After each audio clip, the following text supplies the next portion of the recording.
In today's video, I'm reviewing a 2012 Mercedes ML 350, which is part of the Mercedes ML and GLE class of SUVs.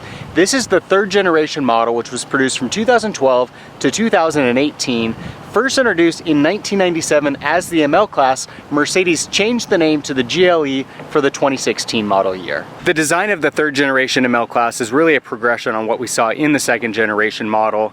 And that second generation model really set the tone for even where the ML GLE class sits today with its current design.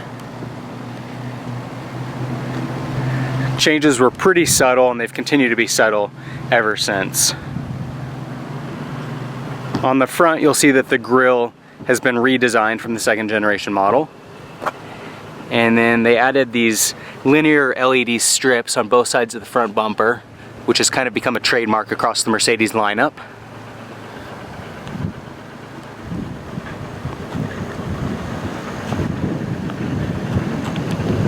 I really love the combination that you get in the Mercedes ML class of being a very sporty, aggressive vehicle, but also a little truck-like, and at the same time very upscale and sophisticated. The design really strikes a nice balance between all those attributes. I like these side steps that appear to be incorporated with the body on the ML class too. Of course, that's a add-on, but look really good. Another unique feature is with the blinkers on the mirrors. You can see that they really added some character there. It's one of the things that you gotta love about luxury vehicles, is that they just get all into the really fine details in every component of the vehicle. It's really what makes them stand apart and encourages people to spend huge amounts of money to purchase these types of vehicles. Side rails built in.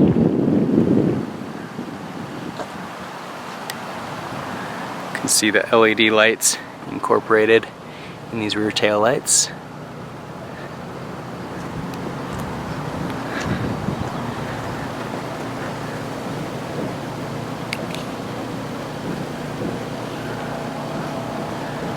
The 4MATIC designation indicates that this ML class has four-wheel drive. They are available in either rear or all-wheel drive.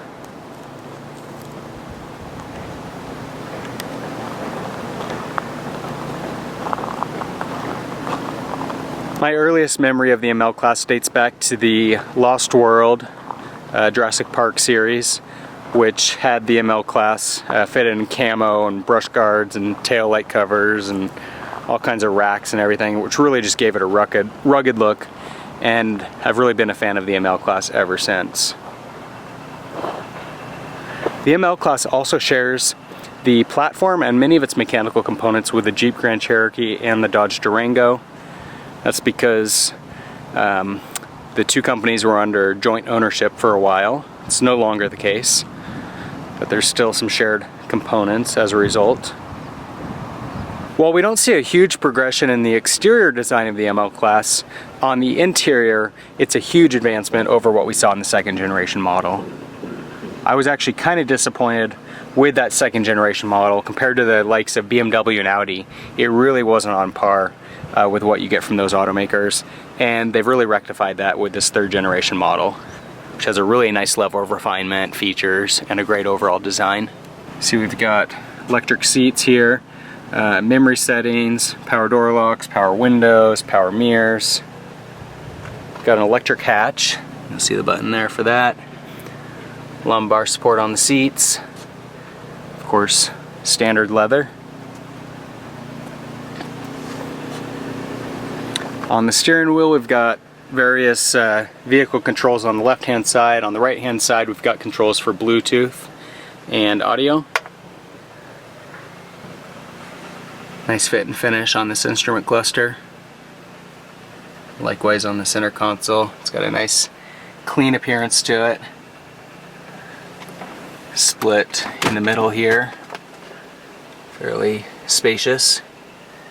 Center screen is controlled with the use of this knob here and these buttons controls your radio, your CD player, Bluetooth functions, navigation, all those various settings. And then of course we've got buttons on here as well, so you can control using this, and in many cases you can use buttons that are on the dash here. I've always felt like Mercedes is a little bit too crowded with the use of buttons on some of their dashes. I mean, having like a keypad here seems to be a bit much, but then at the same time, I guess for hands-free driving from the cell phone, it's a little more convenient having it built into the dashboard like that. Likewise, we've got some controls here for Bluetooth. We've got dual zone climate control, we've got heated seats, obviously air conditioning, hill descent control. All the basic options you would expect in a luxury vehicle are included. We've also got the paddle shifters on the steering wheel, allowing you some manual function of the transmission. Comes with a 7-speed automatic. Up above we do have a sunroof. And then memory settings for garage door opener. One interesting feature is you do have the electric seats over on the passenger side, but there's also memory settings for the passenger, which is unusual. You see that a lot on the driver's side. Pretty unique having it on the passenger side as well.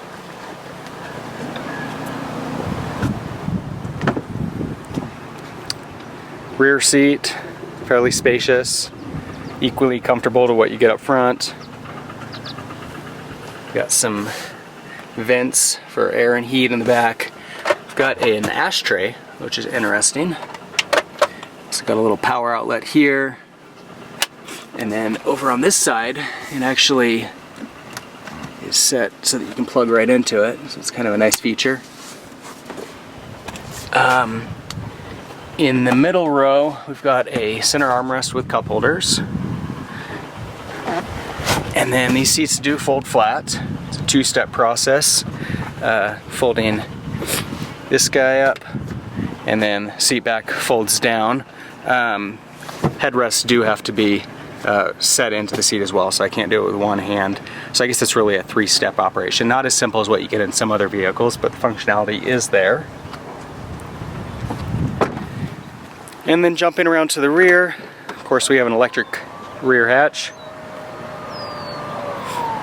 Fairly spacious in the back here. Interestingly, the ML Class is offered with a 3rd row seat. But as you can see, it is incredibly crowded when fitted with that rear seat. Nice having that functionality for the rare occasion that you might put someone back there, but it's a really tight space in the rear here. Not the most functional 3rd row seat.